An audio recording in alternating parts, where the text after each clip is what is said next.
जरी तिची अजून ऑर्डर आली नसली तरी सुद्धा ती पत्नी आहे आणि तुम्हाला सुनेला असं बाहेर काढून टाकायचा अधिकार नाहीये. जी भीषण परिस्थिती आणि भीषण पद्धतीने मारहाण करून तिचा खूनच म्हणता येईल आपण एका प्रकारे मृत्यूला तिला तर आधीच वेळेवरती महिलांना मदत होऊ शकेल किंवा केसेस झाल्यावर आरोपी पकडणं सोपं होऊ शकेल. नमस्कार, मी प्रियदर्शनी. वैशाली हगवण्याच्या निमित्ताने एकंदरीतच महिलांच्या शोषणाची जणू काही साखळीच आपल्या समोर येताना आपल्याला दिसत आहेत. या प्रकरणामध्ये एक वैशाली हगवण्याच्या निमित्ताने अनेक महिला अडकल्या गेल्यात किंवा त्या निमित्ताने त्यांच्या केसेस बाहेर येताना आपल्याला दिसत आहेत. खरं तर इतकी वर्ष महिलांचे प्रश्न महाराष्ट्रामध्ये चर्चिले जात आहेत, पण अजूनही महिला या विक्टिम का ठरतायत या सगळ्या बाबींवर प्रकाश टाकण्यासाठी आज आपण निमंत्रित केलेलं आहे डॉक्टर नीलम गोरे यांना. नीलम गोरे यांना सगळे आपण ओळखतोच, कारण महाराष्ट्रातल्या कुठल्याही भागामध्ये जेव्हा काही महिला प्रश्न निर्माण होतात तेव्हा विधान परिषदेच्या उपसभापती त्या आता झालेल्या असल्या तरीही आपण त्यांना खास करून महिला प्रश्नांसाठी म्हणून ओळखलं जातं. नीलमताई, स्वागत आहे तुमचं मॅक्स वुमन मध्ये. जसं मी म्हटलं की गेली कित्येक वर्ष आपण हुंडाबळी या फक्त शब्दाच्या विरोधात लढत होतो. मधल्या काळामध्ये हुंडाबळी हे गेल्याचं आपल्याला दिसून येत होतं, म्हणजे वर्तमानपत्रात कुठेही तसे रिपोर्टिंग आपल्याला दिसत नव्हते. पण अचानक वैशाली हगवण्याच्या निमित्ताने म्हणूयात अनेक केसेस ह्या पुन्हा समोर येताना दिसत आहेत. अजूनही हुंड्यासाठी महिलांना जीव नक्की का गमवावा लागतोय? एक तर सातत्याने खरं तर हुंडाबळीचं नोंद जी पाहिली तर संख्या प्रत्येक वेळेला आपल्याला वाढताना दिसते भारतीय स्तरावरती आणि आपल्याकडे सुद्धा. परंतु पुण्यामधल्या माध्यमांनी त्याच्याकडे लक्ष वेधलं जास्त मोठ्या प्रमाणामध्ये आणि एक उच्चपदस्थ असल्यामुळे जामीन न मिळताच आरोपी गुंगारा दिलेला आहे हे समोर आलं. तसंच आर्थिकदृष्ट्या ज्यांची परिस्थिती चांगली आहे अशांनी किती मर्यादेपर्यंत हट्ट सासरच्यांचे पूर्ण करायचे हा एक मुद्दा त्याच्यामधून जसा समोर आला. तसंच पुणे शहराच्या जवळ असणाऱ्या गावांच्या मध्ये जी भीषण परिस्थिती आणि भीषण पद्धतीने मारहाण करून तिचा खूनच म्हणता येईल आपण एका प्रकारे मृत्यूला तिला भाग पाडण्यामध्ये आलं. ते सगळं पाहिल्यानंतर हा 3 प्रश्न मनामध्ये उभे राहतात. एक म्हणजे पालकांनी मुलींना कुठल्या थरावर गेलं, की थांबवून स्वतःच्या घरी आणलं पाहिजे किंवा तिथे नांदवण्याचा हट्ट जो आहे तो कुठेतरी सोडून दिला पाहिजे, हा एक प्रश्न येतो. दुसरं म्हणजे आसपासचे लोकं, पोलीस स्टेशनचे लोकं पहिल्या सुनेच्या संदर्भात माहिती असून सुद्धा त्याच्याकडे दुर्लक्ष झालं. त्याच वेळेला जर का सासऱ्यांना प्रतिबंधात्मक कारवाई केली असती मयुरीच्या केसमध्ये, तर पुढचा एक थोडासा विचार झाला असता. परंतु ते घडलं नाही. आणि तिसरं महत्त्वाचं म्हणजे खूप मीडियामधून आरडाओरडा होईपर्यंत आरोपींना पकडलं गेलं नाही. मग ते 5 दिवसाचे अजून 50 दिवस सुद्धा झाले असते का काय माहीत नाही. मी स्वतःही त्याच्यावरती 22 तारखेला पत्रकार परिषद घेतली आणि कोणी उच्चपदस्थ याच्यामध्ये लक्ष घालतायत का काय, त्यांनी दबाव आणलाय का काय, हे सगळे मुद्दे उपस्थित केले. आणि त्यामुळे स्त्रियांना जीव का गमावा लागतोय हा जो तुझा प्रश्न आहे त्याचं एक महत्त्वाचं उत्तर आहे ते म्हणजे स्त्रीला आधी समाजामध्ये दुय्यम स्थान आहे. दुसरं, दुय्यम स्थान असल्यामुळे त्याच्यावरती हिंसा करणं हा आपला अधिकार आहे असं सहजगत्या सगळ्या सासरच्यांना किंवा समाजातल्या अनेक घटकांना वाटतं. आणि तिसरं, त्याचा प्रतिकार करणं म्हणजे स्त्रीने ते चुकीचं आहे अशी सुद्धा एक समजूत अजूनही स्वतः आपण तसंच विचार करतो. समाजाची वाटते असं दिसते. अगदीच म्हणजे आपण खूप वर्षांपासून या सगळ्या विरोधात लढतो आहोत. आता आपल्याला डायरेक्ट हुंडाबळी असा बळी आपल्याला दिसत नाहीये, पण थोड्या आधी या सगळ्याच्या निमित्ताने एक आपल्याला बघायला लागेल की यंत्रणा ज्या आहेत त्या खरोखर खरं तर दिसत नाही, कारण इतर विक्टिम्स जेव्हा समोर येत आहेत आता आपल्याला लक्षात येत आहे की सुरेश चव्हाण बरोबर असलेली त्यांची बायको आहे त्यांनीही ज्या पद्धतीचे स्टेटमेंट दिलेले आहेत, एकंदरीतच या यंत्रणा ज्या आहेत त्या महिलांच्या बाजूने उभं राहतात का अशी शंका निर्माण होते. दुसरं, या केसेसमध्येच इन्व्हॉल्ड असणारी मयुरी हगवणे जी आहे ती दुसऱ्या बाजूला मात्र स्वतःच्या नाच्याबद्दल करताना दिसून येते. म्हणजे मयुरी हगवणे वैशाली हगवणेच्या या सगळ्या त्या प्रकरणामध्ये आपल्या नवऱ्याला वाचवताना दिसून येते. तर हे सगळं नक्की जे आहे ही यंत्रणा व्यवस्थित पद्धतीनं महिलांना मदत करत नाहीये, याच्यामुळे पहिलं म्हणजे सगळ्याच यंत्रणा निकामी झाल्या आहेत आणि सगळ्याच यंत्रणांपैकी कुणीच मदत करत नाही असं म्हणणं म्हणजे यंत्रणेतल्या लोकांना सरसकटपणे आपण निकामी ठरवण्यासारखं होईल आणि जे योग्य नाहीये. कोविडच्या काळामध्ये मला अनेक पोलीस अधिकारी माहिती आहेत की ज्यांनी पत्नी विधवा झालेल्या स्त्रीला घराबाहेर सासरचे लोक काढत असताना हे सांगितलेलं आहे की तिच्यावर तिचा ताबा घरात जरी तिची अजून ऑर्डर आली नसली तरी सुद्धा ती पत्नी आहे आणि तुम्हाला सुनेला असं बाहेर काढून टाकायचा अधिकार नाहीये आणि त्यामुळे आम्ही नाहीतर तुम्हाला कारवाई करू असं कौटुंबिक हिंसाचाराखाली आणि त्या महिलांना घरं मिळवून दिलेली आहेत. सांगलीमधली घटना आहे. अशी अनेक उदाहरणं आहेत. कौटुंबिक संरक्षण कायदा जो आहे त्याच्यानुसार सुद्धा प्रत्येक ठिकाणी केसेस चालतात आणि जालन्यामध्ये नुकतीच मी गेले होते तर तिथे कौटुंबिक संरक्षण कायद्याच्या नुसार फार नाही पण 51 प्रकरणांमध्ये चांगल्या प्रकारचं यश मिळालेलं आहे. त्यामुळे प्रत्येकच ठिकाणची ती यंत्रणा फेल होते अशातला भाग नाहीये. अनेक स्त्रिया आज आपण जर का कौटुंबिक न्यायालयात आज सुद्धा आता गेलो तर आपल्याला घटस्फोटासाठी तिथे गेलेल्या दिसतात आणि कौटुंबिक छळासाठीच त्या तिथे आलेल्या असतात आणि म्हटल्यावरती त्यांचा जीव वाचतो म्हणून त्या पुढे कौटुंबिक न्यायालयाच्याकडे दाद मागू शकतात. प्रश्न असा होतो की जिथपर्यंत स्त्रिया पोहोचत नाहीये, जिथपर्यंत स्त्रीला तेवढं धाडस होत नाहीये, तोपर्यंत या सगळ्या घटनांमधल्या यंत्रणा स्वतःहून काही करू शकत नाहीत. परंतु एक होऊ शकतं की थोडी जरी तक्रार झाली तर त्या तक्रारीचा आवाज किंवा त्या तक्रार मदत करण्याच्या संदर्भात प्रतिबंधात्मक कारवाई करणं वेळप्रसंगी हे पोलिसांनी पण आवश्यक आहे. तसंच आपल्या विधी आणि न्याय विभागाच्या समित्या असतील, दक्षता कमिट्या अत्यंत महत्वाचं व्यासपीठ होतं की त्या महिला दक्षता कमिट्यांची दर आठवड्यामध्ये बैठक पोलीस स्टेशन निहाय होणं गरजेचं आहे आणि तिथे आलेल्या ज्या तक्रारी आहेत त्या तक्रारी काय पुढे दखल घेतली पोलिसांनी हे पुढच्या शनिवारी त्यांनी रिपोर्ट करायचं. पण गेल्या काही वर्षांमध्ये हळूहळू महिला दक्षता समित्या या निष्प्राण किंवा पूर्णपणे कमजोर झाल्या. त्यांना बोलावणं बंद झालं. जिथे बोलावलं जात होतं त्याची उत्तरं द्यायची बंद झाली. परत त्यांनी प्रश्न विचारले तर त्यांच्याकडे दुर्लक्ष करणं सुरू झालं आणि जे काय करायचं ते फक्त पोलिसांच्या भरोसासेनी करावं हे सुरू झालं. भरोसा सेलचा हेतू अतिशय चांगला होता पण प्रत्यक्षामध्ये पोलीस चारी बाजू सगळ्या समजून घेऊन करू शकतात असं मला वाटत नाही. कारण त्यात गृहभेट द्यायची असते. ती मुली तिथे नांदू शकेल की नाही बघायची असते आणि मूळ मुद्दा असा आहे प्रियदर्शनी की जेव्हा अशी तडजोड घडवली जाते नांदण्यासाठी तर ती त्याच्यामध्ये 3 निकष असले पाहिजेत. एक म्हणजे ती समानतेवर आधारित पाहिजे. दुसरं ती हिंसामुक्त असली पाहिजे आणि तिसरं म्हणजे त्यामध्ये तरी ती तडजोड फिसकटली तर त्या मुलीला तरी परत माहेरी येण्याचा किंवा तिला परत जगण्याचा अधिकार आहे हे मान्य असलं पाहिजे. त्यामुळे बऱ्याच वेळेला तडजोड जी केली जाते ती सक्तीने केली जाते आणि मग तो मुलाचा बाहेर काहीतरी कुठेतरी अफेअर असतं आणि मग तो असं ठरवतो की हिला जेवढं होईल तेवढं छळून घ्यायचं, घरात राबवून घ्यायचं आणि ही घरामध्ये असणारी एक दुसरी कामाची बाई असल्यासारखी राहते आणि तेवढ्यावरती मग काय समाधान तिने मानायचं हे बरोबर नाहीये. काही ठिकाणी असंही घडतं की बाकीच्या कारणाचे तंटे असतात. मी इथे सांगू इच्छिते की स्त्री आधार केंद्राकडे साधारण 10 केसेस आल्या तर त्यातल्या 6 केसेसमध्ये समझोता होतो. पण त्या समझोत्याचे आम्ही SOPs तयार केलेले आहेत आणि समझोता करत असताना काय करायला पाहिजे आणि काय नाही करायला पाहिजे याचं सुद्धा खातरजमा करून घेतली जाते. एवढी दक्षता मला असं वाटतं की पोलिसांच्या समेट कक्षामध्ये होत नसावी.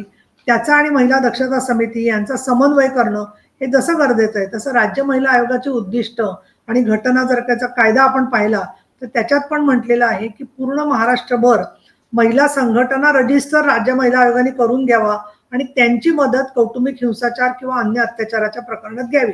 अशी किती वेळा मदत घेतली गेली गेल्या काही वर्षात हे जर का आपण पाहिलं तर उत्तर शून्य असेल असं मला वाटतं.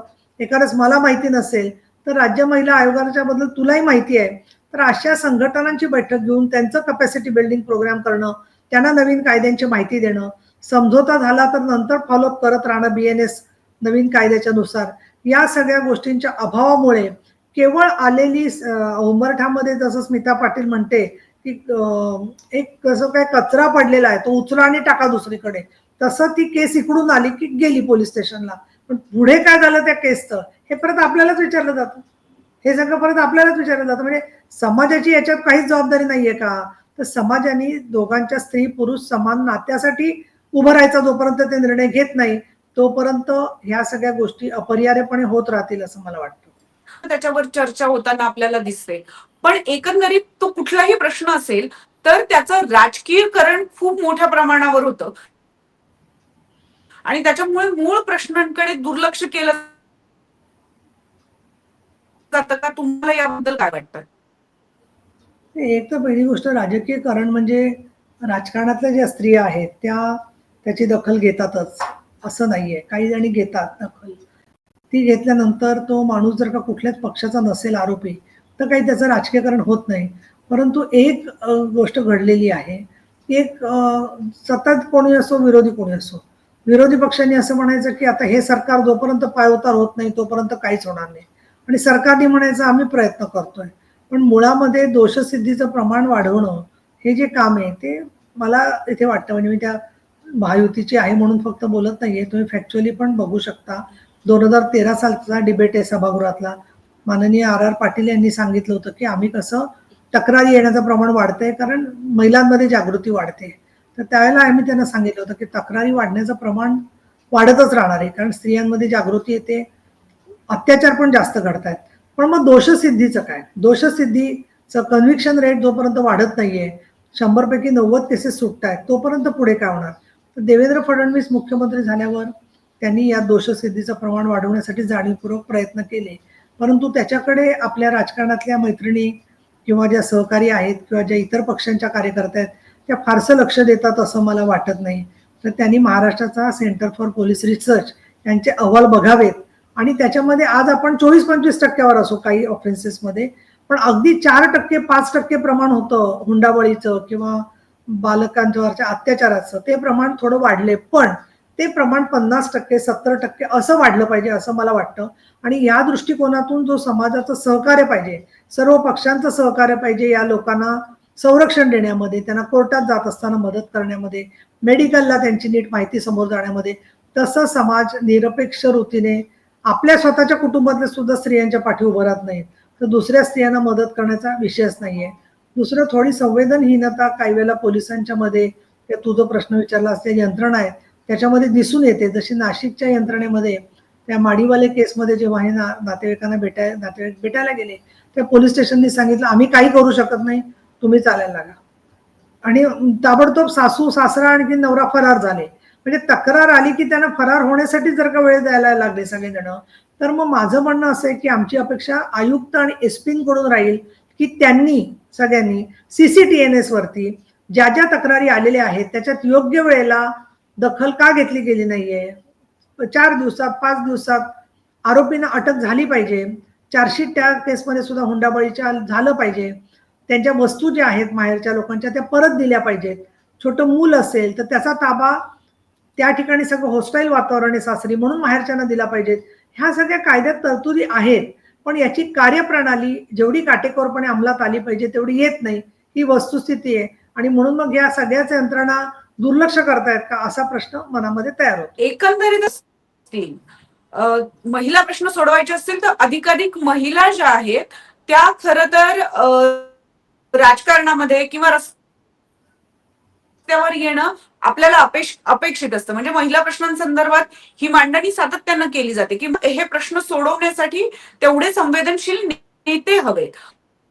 पण एकंदरीतच आपण ज्या महिला नेत्या आता आपल्या आजूबाजूला किंवा इतरत्र बघतो आहोत, ज्या कधीतरी राजकारणात येतील असं आपल्याला वाटतंय आणि महिला प्रश्न सोडवतील असं आपल्याला वाटतंय, त्या महिला नेत्या मात्र या अशा केसेसचा फारसा पाठपुरावा न करता केवळ आंदोलनावर आणि अगदी नळावरची भांडणं जी तारतम्य सोडून असतात अशा पद्धतीच्या भांडणामध्ये उतरताना दिसत आहेत. अशा वेळेला महिला जर राजकारणात अधिक संख्येने उतरल्या तर खरंच हे प्रश्न सुटू शकतील का? तुमचं याबद्दलचं मत काय आहे?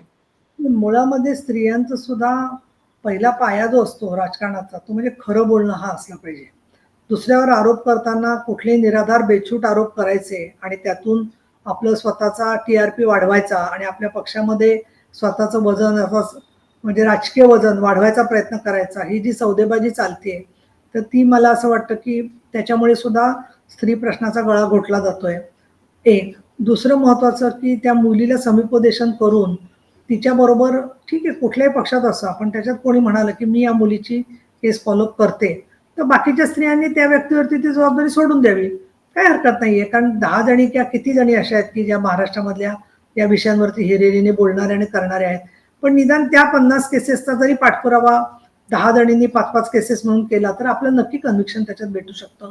पण आपण सांगून त्याचा काही उपयोग होत नाही. आणि दुसरं काही लोकांचं जर का राजकीय म्हणणं असेल, की नाही जोपर्यंत हे सरकार आहे तोपर्यंत काही होणारच नाही. तर त्यांचं ते राजकीय मत आहे. त्यांना आपण काय बोलणार? पण माझी अपेक्षा जी आहे तुमच्याच चॅनेलकडून आणि बघणाऱ्या लोकांकडून, की जे सामाजिक क्षेत्रातले लोक आहेत, ज्यांना काही काम करायचंय, त्यांनी निदान अशी केस झाल्यावरती त्या कुटुंबाची विचारपूस करणं आणि कोर्टामध्ये केस उभी राहील तर त्यांच्याबरोबर जाणं कोर्टामध्ये, हे जरी काम केलं तरी सुद्धा ते एक चांगला मोठा समाज बरोबर असण्याचा आधार असतो. दुसरं महत्वाचं ज्या त्यांना धमक्या देतं त्यावेळेला पोलिसांकडे जात असताना सुद्धा आपल्या ओळखीच्या पोलिसांनी जर का तक्रार घेतली नाही, तर पी-आय लेव्हलला घेतली नाही तर डी-सी-पी लेव्हलला, सी-पी लेव्हलला फॉलोअप करायला त्यांना मदत करणं सगळ्यांना शक्य असू शकतं. आणि दुसरं महिलाच का म्हणायच्या आपण? माझं म्हणणं पुरुष आमदारांनी सुद्धा का मदत करू नये? काही-काही पुरुष आमदार मला माहिती आहेत. आम्ही परिषदेत उपसभापती आहे.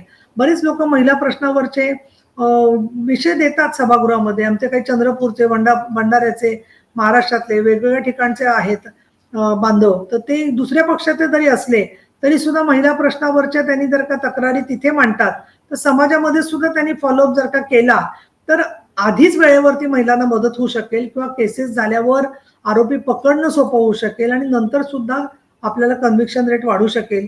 जे आमदार नाहीयेत, पण सामाजिक कार्यकर्ते आहेत. त्याच्याबद्दल तर राष्ट्रीय महिला आयोगाबरोबर आम्ही केलेलं सर्वेक्षण आहे आणि त्याच्यात असं दिसतंय, की महिला संघटनांच्या बरोबर एखाद्या अल्पवयीन मुलीच्या बलात्काराच्या केसमध्ये किंवा अत्याचाराच्या केसमध्ये शेवटपर्यंत तिच्यावर कोण राहतं, तर एक आयो म्हणजे इन्व्हेस्टिगेटिंग ऑफिसर जे साक्ष देणार आहेत ते. दुसरं काही प्रमाणात सरकारी वकील. तिसरं म्हणजे महिला संघटना आणि चौथं म्हणजे पत्रकार. त्यामुळे पत्रकार सुद्धा त्यांच्या परीने खूप पाठपुरावा करत असतात. पण पत्रकारांना सुद्धा काही पद्धतशीर असं प्रशिक्षण नाहीये, की कशा पद्धतीने कुठल्या स्टेजला आपण मदत इच्छा असेल तर करू शकतो. मी तर या मताला आले हळूहळू, की आमचं स्त्री आधार केंद्र असेल किंवा बाकीच्या काही इन्स्टिट्यूट्स असतील, त्यांनी कशा पद्धतीने पीडित महिलांना मदत करायची ह्याच्यासाठी कर्वे इन्स्टिट्यूटनी समुपदेशनाचा एक ऑनलाईन कोर्स सुरू केलाय.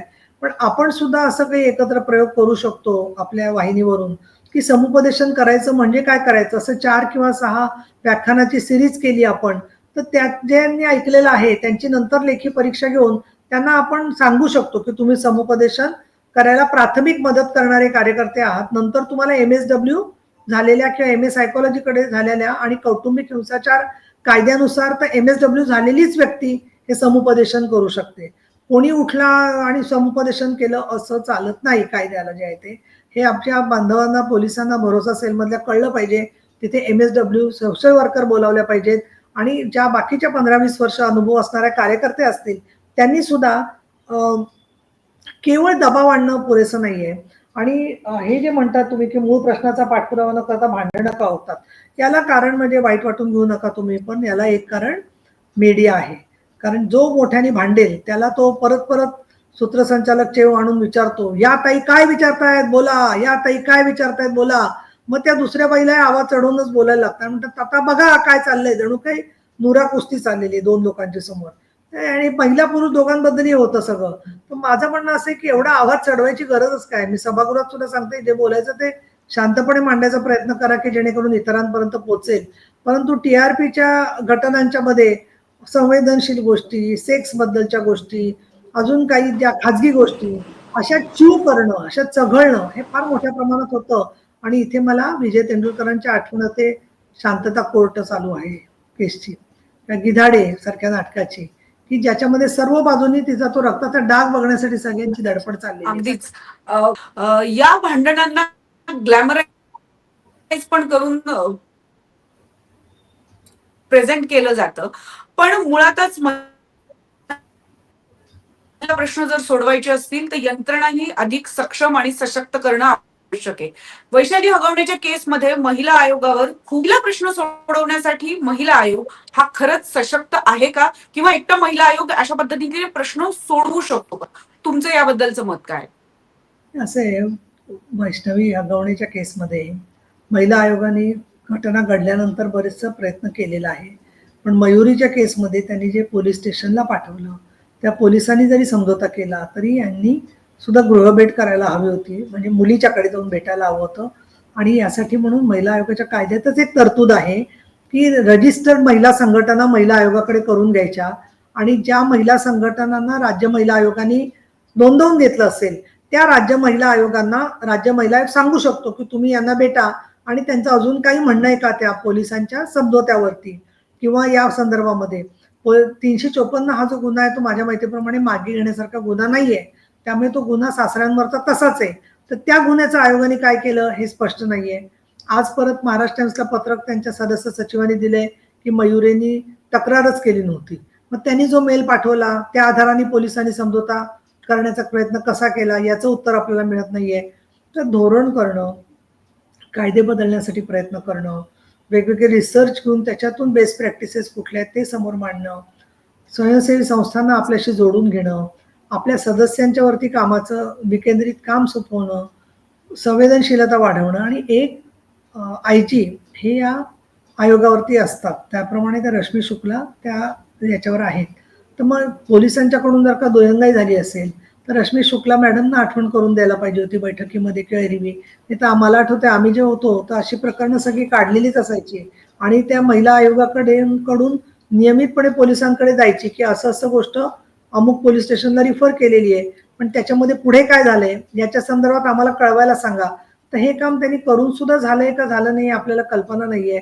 परंतु मयुरीच्या केसमध्ये जर का सासऱ्यांवरती प्रतिबंधात्मक कारवाई होऊन 354चा गुन्हा दाखल आता म्हणतायत ते करणार आहे चार्जशीट वगैरे, पण तो जर का त्याच वेळेला गुन्हा दाखल झाला असता तरी पुढे कारवाई पुढे जरा वैष्णवीच्या संदर्भात सबुरीने भूमिका झाली असती.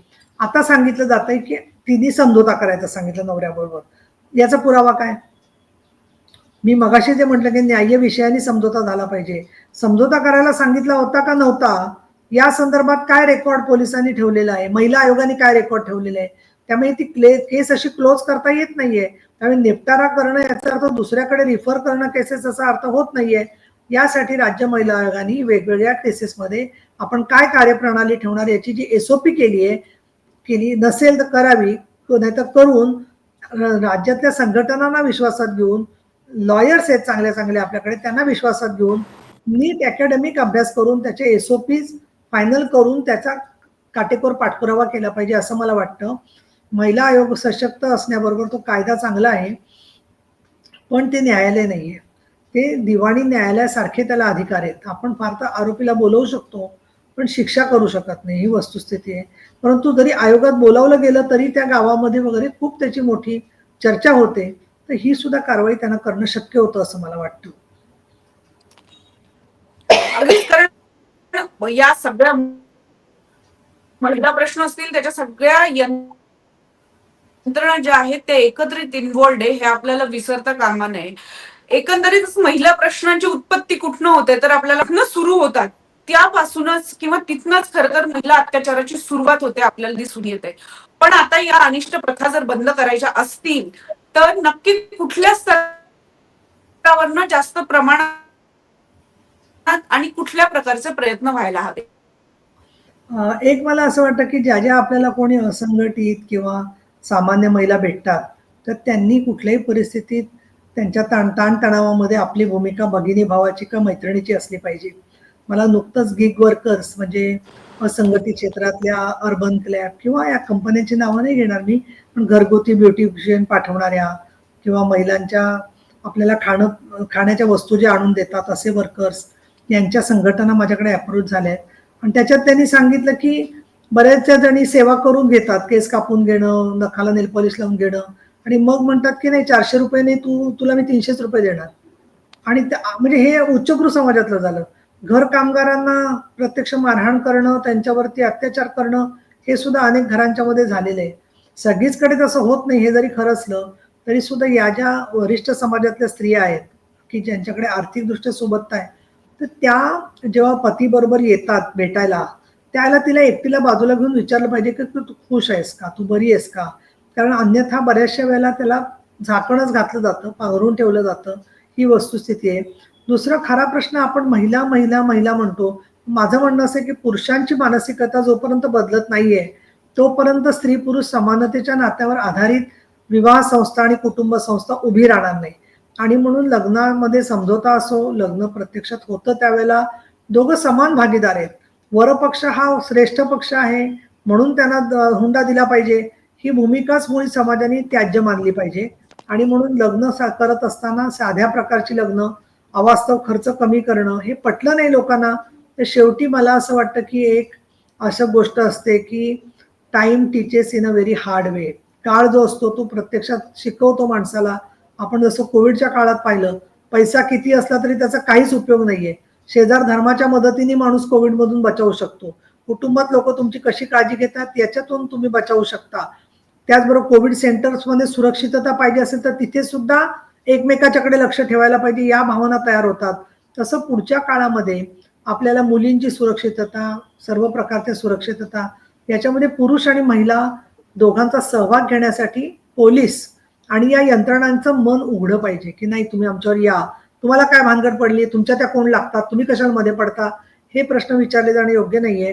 ताबडतोब महिला दक्षता समित्यांचं पुनरुज्जीवन करून त्यांचं काम जे आहे त्याचं अधिक दखल पोलीस विभागाने घ्यायला जर का सुरुवात केली, त्यांची नियमित मीटिंग झाली, पुढच्या मीटिंगमध्ये त्यांनी दिलेल्या तक्रारींमध्ये काय कार्यवाही झाली हे डीसीपी किंवा डीवायएसपी लेवलच्या अधिकाऱ्यांनी सांगायला सुरुवात केली, तर मला असं वाटतं मोठ्या प्रमाणामध्ये कन्व्हिक्शन रेट वाढायला, दोषसिद्धीचं प्रमाण वाढायला उपयोग होईल. आणि अशा घटना घडू नये म्हणून एक आपल्या हातात चांगलं हत्यार आहे, ते म्हणजे प्रतिबंधात्मक कारवाई. तर पहिल्यांदा जेव्हा माणूस येतो आणि मारहाण करतो त्यावेळेला त्याच्यावरती प्रतिबंधात्मक कारवाई झाली किंवा त्यांनी एकदमच जास्तच हल्ला केला असेल आणि तिला राहणं शक्य नसेल तर 498 सारख्या गुन्ह्याचा वापर केला आणि तेही आपल्याला शक्य नसेल तर कौटुंबिक संरक्षण अधिकाऱ्यांची जर का मदत घेतली तर त्यातून सुद्धा काही केसेसना नक्की न्याय मिळू शकतो. त्या दृष्टीने कौटुंबिक न्यायालय की याबरोबर आपली भूमिका अशा प्रकारे एकटी राहणाऱ्या किंवा तिचा वैवाहिक दर्जा माहीत नाहीये अशा स्त्रीकडे बघण्याची काय आहे याच्यावरती पण खूप अवलंबून आहे. एकटी स्त्री असेल तर तिचा गैरफायदा घेण्याचा बरेच लोक प्रयत्न करतात किंवा तिला सारखं सांगावं लागतं की मला नवरा आहे म्हणून. कारण शेवटी या सगळ्या गोष्टी आजच्या युगात घडतायत आपल्या समाजामध्ये. त्याच्यातून आपल्याला दिसतं की आपण किती मन अजूनही आपलं सरंजामी पद्धतीने बांधलं गेलेलं आहे. आणि अशा वेळेला मुलांची जबाबदारी मग कोण घेणार, म्हणून नाईलाजाने मुलींना सासरी तिथेच परत जावं लागतं. तर या सगळ्या परिस्थितीमध्ये समाजाची काय जबाबदारी आहे, त्याचबरोबर पती पत्नी दोघांच्या मध्ये पतीचा बेजबाबदारपणाला अंकुश लावलं हे आवश्यक आहे, हे सुद्धा महत्वाचं आहे. पण स्त्रिया सुद्धा काही ठिकाणी चुकून गैरफायदा घेत असतील किंवा अशा गोष्टींनी खूप जहरी शब्द वापरून जर का वादाला तोंड फुटत असेल तर त्याबद्दल सुद्धा एका चांगल्या प्रकारच्या सामाजिक पर्यावरणाची आपल्याला गरज आहे. अगदीच खरं तर आपण जर कुठलाही प्रश्न सोडवायचा असेल आणि खास करून तो महिला प्रश्न सोडवायचा असेल तर आपल्याला केवळ एखाद्या यंत्रणेला किंवा एखाद्या पोलीस यंत्रणेला किंवा प्रशासनाला अशा पद्धतीनं दोष परिस्थितीवर आपण काय करतो हे पण बघायची खरं तर खूप आधीच वेळ आली आहे. आपण अजूनही बघत नाही आहोत. ही खरं तर दुर्दैवाची गोष्ट आहे. प्रत्येक वेळेला समाज माध्यमातनं एक खूप मोठ्या पद्धतीनं भावना उसळतात, पण त्या भावना उसळून खरं तर जसं कन्व्हिक्शन रेट आहे तो वाढ. तुम्ही इतकी वर्ष या सगळ्यामध्ये काम करता आहात, तुमच्या कार्याला शुभेच्छा. आणि आज इथे येऊन तुम्ही मला असं वाटतं कुठल्याही प्रकारचं जळजळीत वक्तव्य न करता मुळात प्रश्न कसे सोडवले जातील याच्यावर शांतपणे उत्तरं दिली त्याबद्दल धन्यवाद. धन्यवाद. तुम्हालाही शुभेच्छा आणि आभार.